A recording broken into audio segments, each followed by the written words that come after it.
Hey guys, it's Patrick with another Saber reveal. So today what I have is a Korbanth Graflex 2.1 in the Last Jedi configuration.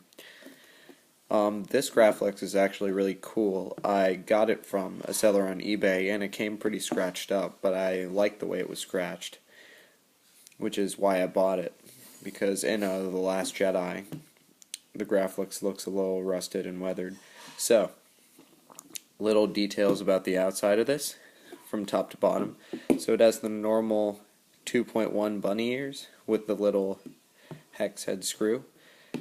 We have a red button with a darker insert, and this actually is the blade retention screw for the saber. And the cool thing about this beer tab is that it's an actual vintage beer tab from an original vintage former Graflex 3 cell.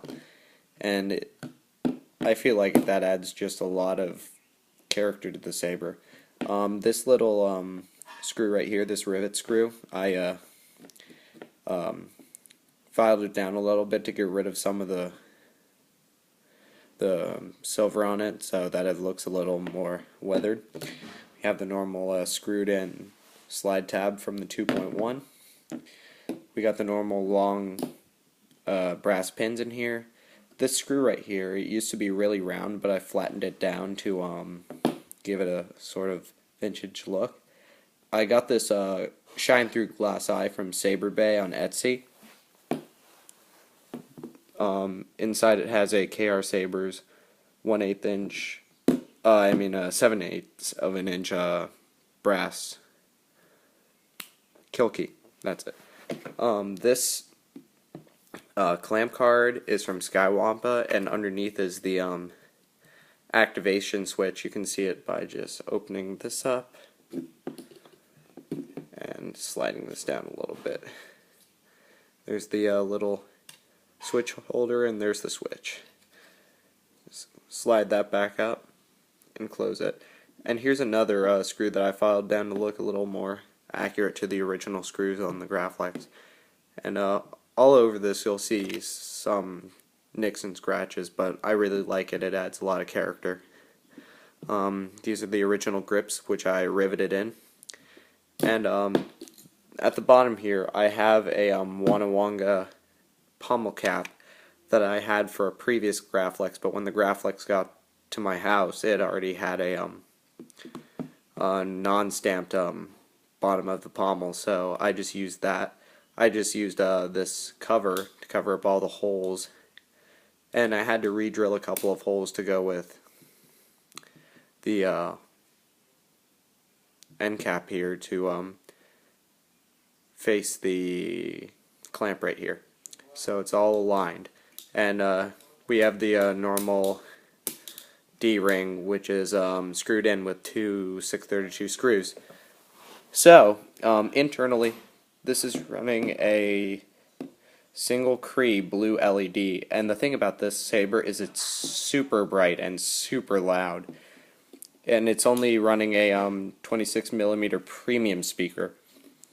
It has a removable 18650 lithium-ion battery, a V6 chassis from Custom Saber Shop, and a Sabercore 2.5 soundboard. It's the same soundboard that I used for my Javajo Creations Insidious Saber a little while back. And this soundboard is so simple to install. It has a battery positive, battery negative, and positive and negative for every single component of the saber. It's super easy to install.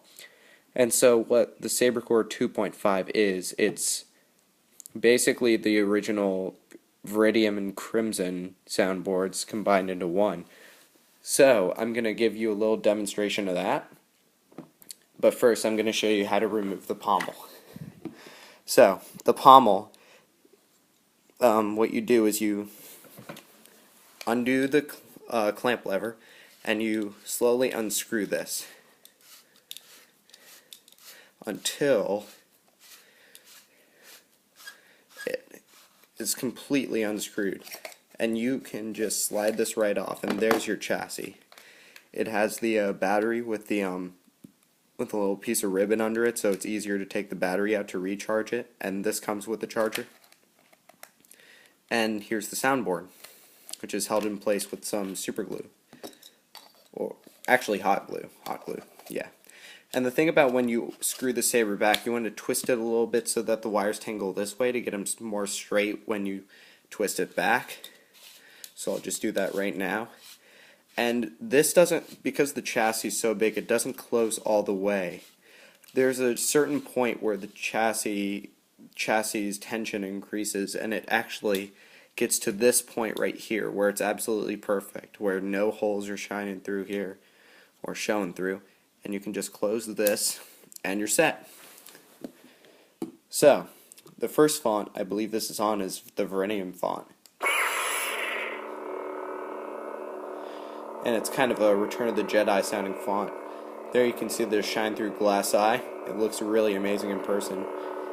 And the cool thing about the Viridian font is that it has blasters, which sound like an ATST or an AT-AT.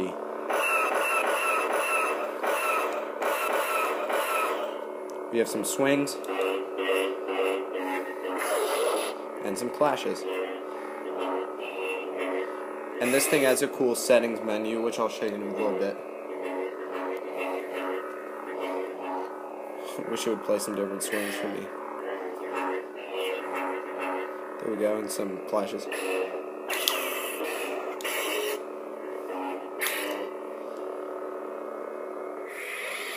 Then you need to hold it down for the first beep.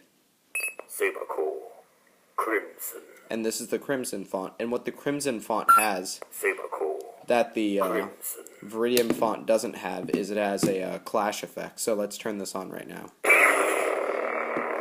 And this is a really cool font. It sounds kind of Count Dooku.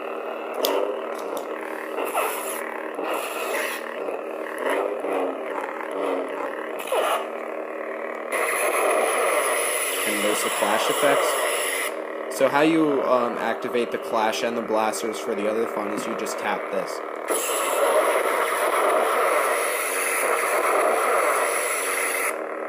And tap it again to turn it off. Now, to turn it off, you just press and hold down until it turns off.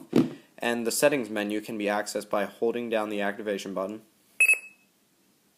Main menu. Select optical frequency 1.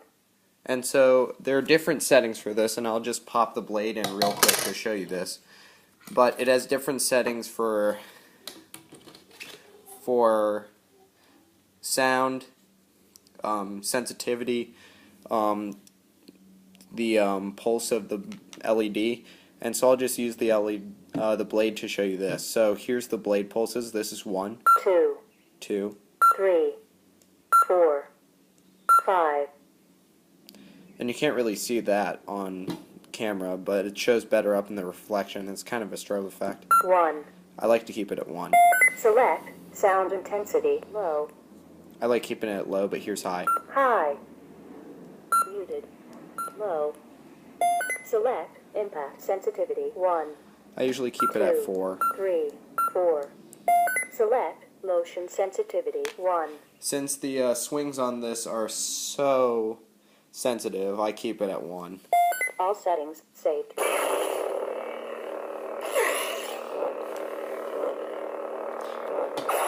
And you can see what I mean when I say this is really bright. It's a daylight outside, so it doesn't show up that well, but it's still a pretty dang bright saber. So this will be for sale for about $400 on eBay. And yeah, thanks for watching, guys.